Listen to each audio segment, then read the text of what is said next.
Best health packages up to 80% discount. Tirumala Diagnostics.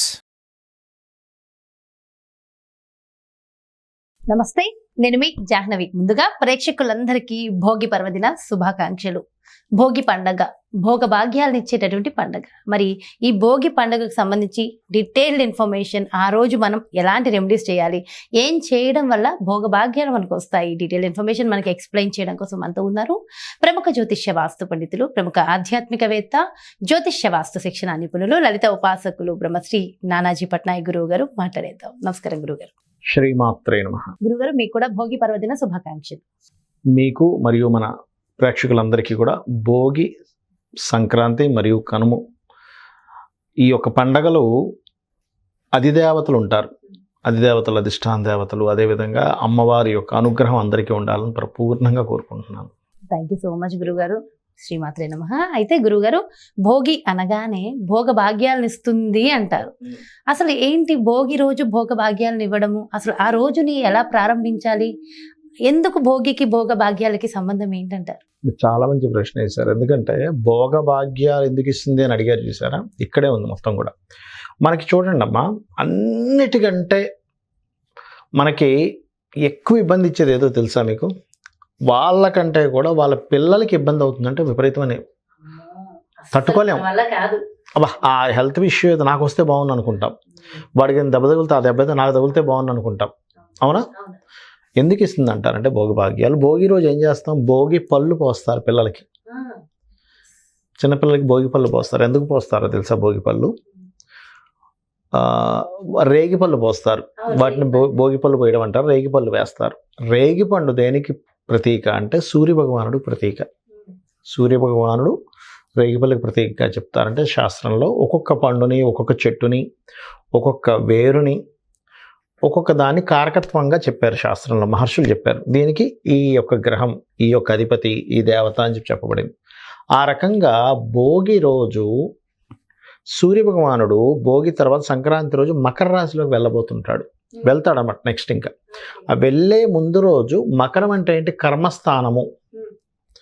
ఈ కర్మస్థానంలోకి వెళ్ళేటప్పుడు ఈ సూర్య భగవానుడు పంచమాధిపతి అంటే న్యాచురల్గా ఆరోగ్యాన్ని ఇచ్చే కారకుడు మకరంలోకి ఎంటర్ అవుతున్నప్పుడు సర్వసాధారణంగా మీరు చూడండి, ఈ చలికాలంలో రోగాలు ఎక్కువగా వస్తుంటాయి.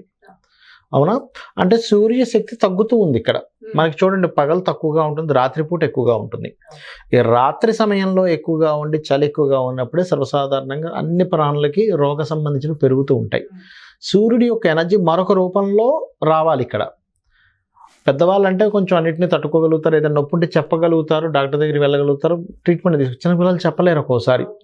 అందుకని రేగి పళ్ళతో వాళ్ళకి పోస్తారు, రేగిపళ్ళు పోస్తారు, భోగిపళ్ళ పోస్తారు. అది కూడా సూర్యుడికి సంబంధించిన స్తోత్రాలు చదువుతూ లేదా ఆదిత్య హృదయం చదువుతూ వేయాలి.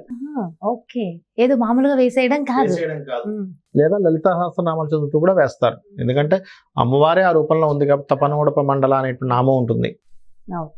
ఈ ఎవరైతే ఈ చిన్నపిల్లలకి ఇది వేస్తారో దీని ద్వారా ఏమవుతుంది అంటే మనకి ఈ పిల్లలకు వచ్చేటువంటి అనారోగ్యాలు కానీ, అపమృత్యు దోషాలు కానీ, ఆరోగ్య సమస్యలు ఏదైనా రావడం కానీ ఇవన్నీ కూడా తప్పుతాయి. ఇంకోటి వాళ్ళ కర్మలో ఇప్పుడు ఇది సర్వసాధారణంగా 8 సంవత్సరాలు లేదా 12 సంవత్సరాల పిల్లల లోపల వాళ్ళకి వేస్తారు.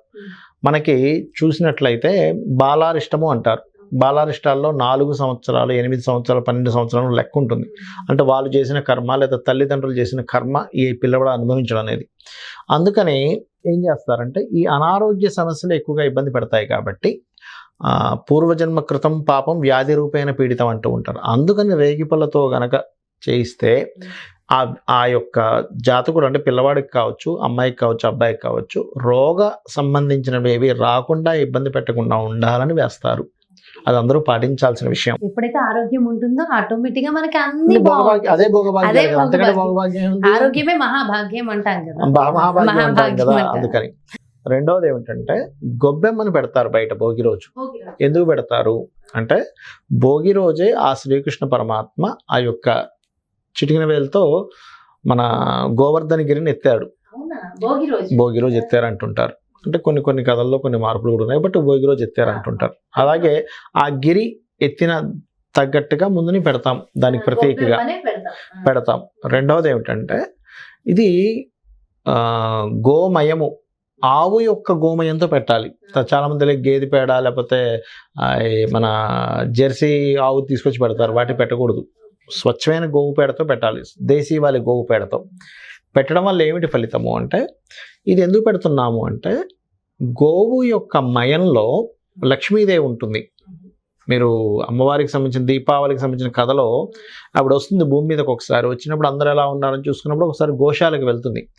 గోశాలకు వెళ్ళి గోవులు రానివ్వతాను ఆవిడ్ని, నువ్వు రావద్దు, నువ్వు చంచలం అది ఇది అంటే, నేను లక్ష్మీదేవిని అది ఇది అని. అప్పుడు గోవులు అంటాయి, నువ్వు చంచలంగా ఉంటావు, ఎవరి దగ్గర పడితే వాళ్ళ దగ్గర కూడా ఉంటావు, నువ్వు చండాలుల దగ్గర ఉంటున్నావు, మూర్ఖుల దగ్గర ఉంటున్నావు, మంచి వాళ్ళ దగ్గర ఉంటున్నావు అంటే, అలా కాదు, వాళ్ళు చేసుకున్న పుణ్యం బట్టి వాళ్ళ దగ్గర ఉంటాను, వాళ్ళ పుణ్యం అయిపోతే వెంటనే వెళ్ళిపోతాను నేను.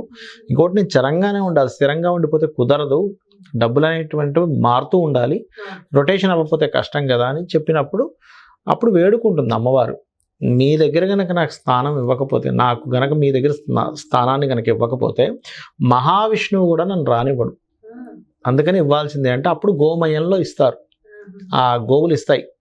అందుకని గోమయంలో స్థానం ఇచ్చిన లక్ష్మీదేవికి సంబంధంగా ఆ మయం కాబట్టి ఇంటి ముందు పెడతారు. అదేవిధంగా ఇంటి ద్వారాన్ని కూడా, ఇంటి ద్వారబంధం ఉంటుంది కదా ఇలాగా, ఆ ద్వారబంధం ఏదైతే ఉందో దాన్ని లక్ష్మీ స్వరూపంగా చూస్తారు.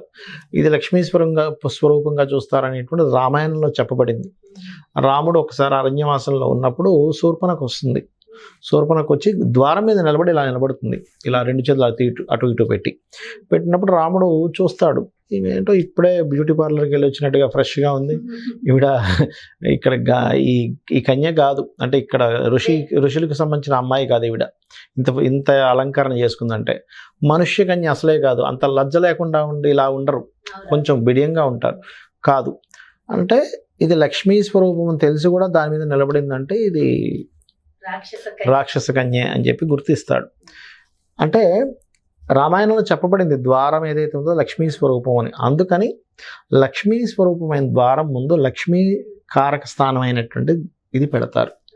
పెట్టినప్పుడు అమ్మవారు అక్కడికి వచ్చినప్పుడు ఇంట్లోకి ప్రవేశిస్తుందని, ఖచ్చితంగా ఇంటిని అలంకారం చేసి ఎప్పుడు ప్రవేశిస్తుంది అమ్మవారు లోపలికి?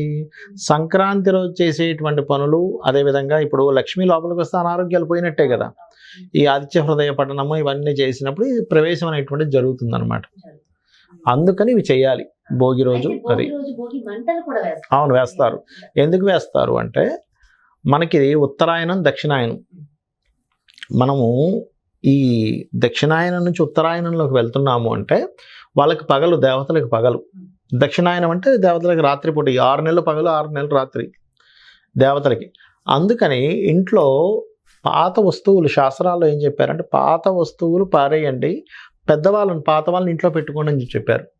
ఇప్పుడు ఏం జరుగుతుంది, ముసలి వాళ్ళనేమో ఓల్డేజ్ హోమ్లకు పంపిస్తున్నాం, పాత వాళ్ళని ఇంట్లో పెట్టుకుంటున్నాం తీసుకొచ్చి. అవునవును. సో పెద్దవాళ్ళని ఇంట్లో పెట్టుకోవాలి. పాత వస్తువులు అంటే ఇవి విరిగిపోయిన ఉంటాయి, కుర్చీలు విరిగిపోయి ఉన్నాయి, టేబుల్ విరిగిపోయింది, డైనింగ్ టేబుల్ ఏదో విరిగిపోయింది, లేకపోతే కుర్చీ విరిగిపోయింది, ప్రతిదీ ఇంకా పనికిరాదు, నేను వాడినన్నది తీసుకెళ్లి భోగి మంటల్లో వేసేయాలి. ఎందుకు అంటే, విరిగిపోయిన వస్తువులు ఇంట్లో ఉంటే ఆ ఇంటి యొక్క ఆ విరిగిపోయిన వస్తువుకి నెగిటివ్ ఎనర్జీ ఉంటుంది. నెగిటివ్ ఎనర్జీ ఇంట్లో ఎక్కడైతే ఉంటుందో ఆ జోన్ని పాడు చేస్తుంది వాస్తుపరంగా. అందుకని వాటిని భోగి మంటలో వేయాలయ్యా అంటారు. అంటే ఇంకా ఉత్తరాయణం స్టార్ట్ అవుతుంది, ఇక్కడ నుంచి ఫ్రెష్ మళ్ళీ అది. అందుకని ఈ భోగి నుంచి జీవితం కూడా కొత్తగా మారాలి, ఎందుకంటే కర్మకారకుడు ఎంటర్ అవుతున్నాడు కదా ఉత్తరాయణంలోకి. అటు జాతక రీత్యా మనం చూసుకున్నా మారుతుంది. కర్మకారక స్థానాల్లోకి సూర్య భగవానుడు ఎంటర్ అవుతున్నాడు కాబట్టి, సూర్యుడు ఆరోగ్య ప్రదాత కాబట్టి భోగి పళ్ళతో ఇచ్చేస్తూ ఫ్రెష్గా ఉండాలి కాబట్టి, అంటే వెలుతురు సూర్యుడు మకర రాశిలోకి ఎంటర్ అవుతున్నప్పుడు కర్మ అనేటువంటిది ఫ్రెష్గా మళ్ళీ స్టార్ట్ అవుతుంది అనేటువంటి భావనతో ఈ పాత చెత్త చెదారం ఇంట్లో పెడుతూనే ఉంటారు, బూజు పట్టేస్తుంటాయి వాటి మీద, అవన్నీ ఉండడం ఇంటికి మంచిది కాదు. ఆ రోజు మొత్తం అన్ని తీసేసి మొత్తం ఏం లేదమ్మా, అలా స్టాక్ పెట్టారు, అక్కడికేమో పురుగులు వస్తాయి, అవి బయటకు వస్తాయి, నానా రోగాలు ఇస్తాయిగా సైంటిఫిక్ ఆలోచించినా కూడా. అందుకని మన వాళ్ళు భోగి మంటల్లో వేసేయండి అయ్యా అన్నారు వాటిని తీసుకెళ్ళి. అయితే గురువుగారు భోగి ఏ రోజు వచ్చింది, డేట్ ఎప్పుడు వచ్చింది? ఇది ఆదివారం రోజు వచ్చిందమ్మా, అది సూర్య భగవానుడికి సంబంధించింది కాబట్టి ఆదివారం రావడం మరింత విశేషం. ఈ భోగిపళ్ళు పోయడం వల్ల ఆరోగ్యం 14వ తేదీ ఆదివారం వచ్చింది కాబట్టి ఈ పిల్లలకి భోగిపళ్ళు పోయడం వల్ల ఇంకా మరింత ఆరోగ్యం పెరగడానికి అదే బాగుంటుంది. మీరు ఎందుకంటే చెప్పారు సూర్య కదా, భగవానుడు సూర్య ఆరోగ్య ప్రదాత భగవానుడి కాబట్టి Yeah. సూర్య భగవానుడి మంత్రాన్ని శ్లోకాన్ని చెప్తూ కూడా చెప్తూ చేయమన్నారు వేయాలి. కదా. అయితే గురువు గారు, భోగి రోజు పండగలు అనగానే మనం అందరం పిండి వంటలు చేసుకుంటూ ఉంటాం.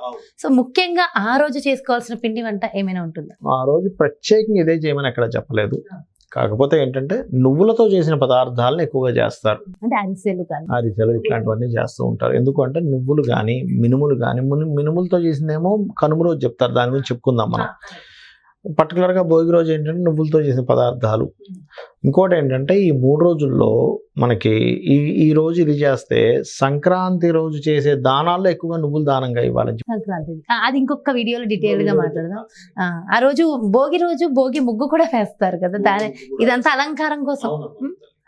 అలంకారం కోసం అని కాదు, అది లక్ష్మీదేవిని ఆహ్వానించడం అది. సో ఎప్పుడైతే ఎలా ఉంటుందో లక్ష్మీ అమ్మవారు ఆవిడంతటా ఆవిడే వచ్చేస్తారు లోపలికి. ఆవిడంతా ఆవిడే అంటే ఇక్కడ ఏమీ లేదు. మీరు ఫస్ట్ ఎప్పుడైతే భోగి రోజు అన్ని తీసేసి భోగి మంటల్లో వేసేసారో ఫ్రెష్ అయ్యారు మీరు. ఫస్ట్ ఆటోమేటిక్గా మీకు తెలియకుండా మీరు గమనించండి, ఇంట్లో పాత వస్తువులన్నీ తీసి బయటపడేసి లేకపోతే భోగి మంటల్లో వేయగానే మీకు తెలియకుండా ఒక రిలీఫ్ వస్తుంది. మీరు గమనించండి కావాలంటే. ఓకే, అంటే అశుచి ఉన్న దగ్గర అమ్మవారు ఉండదు. అశుచి ఉన్న దగ్గర ఉండదు కాబట్టి అవి తీసేసేయాలి. నీట్నెస్ ఉన్న దగ్గర అమ్మవారు ఉంటుంది. అది ఇంట్లోని మైండ్ లో కూడా. ఇల్లు మాత్రం నీట్ గా ఉంచుకున్నానండి, మైండ్ మాత్రం ఫ్రెష్ గా లేదు, అమ్మవారు రాదు. సో ఇంట్లో కూడా ఎప్పుడు ప్రశాంతమైన వాతావరణం ఉండాలంటే ఏం చేయాలి అంటే అవి ఇవి అన్ని పిచ్చిని పట్టించుకోకూడదు. మన పని మనం శ్రద్ధగా చేసుకుంటూ వెళ్ళిపోవాలి అంతే. వాళ్ళు ఏదో అన్నారు, వీళ్ళు ఏదో అన్నారు, అవన్నీ పెట్టుకున్నారు అనుకోండి, డస్ట్బిన్ అయిపోద్ది మన ఇల్లు. మన మైండ్ ఒక డస్ట్బిన్ అవుతుంది. సో ఏది కుదురుతుందో దాన్ని ప్రాపర్ గా చేసుకుంటూ హ్యాపీగా వెళ్ళిపోవచ్చు. అండ్ చాలా చాలా మంచి విషయ పరిజ్ఞానాన్ని అందరికీ అందించారు. థ్యాంక్ యూ సో మచ్ గురుగారు. నమస్కారం. శ్రీమాత్రే నమః. సో చూసారు కదండి, ఇది భోగ భాగ్యాలు భోగి నుంచి రావాలంటే మరి ఆ భోగి రోజు మనం ఆచరించవలసిన విధి విధానాలు. సో చాలా డీటెయిల్డ్ ఇన్ఫర్మేషన్ ఇచ్చారు కదా గురువుగారు. మరి ఇంకెందుకు, ఇంట్లో ఉన్న నెగిటివ్ ఎనర్జీస్ మొత్తం తీసి భోగి మంటల్లో వేసేసి గొబ్బిమ్మలు పెట్టి గుమ్మాన్ని అలంకరించి చక్కగా పిల్లలకి భోగి పండ్లు పోసి చక్కగా భోగ భాగ్యాలని ఇంటి లోపలికి ఆహ్వానించేద్దాం, భోగి సంబరాలు జరుపుకుందాం. సో ఇంకొకసారి మీ అందరికీ కూడా భోగి శుభాకాంక్షలు చెప్తూ మరో చక్కటి ప్రత్యేకమైన కార్యక్రమంతో మళ్ళీ మీ ముందుకు వచ్చేస్తాను. నమస్కారం, మీ జాహ్నవి.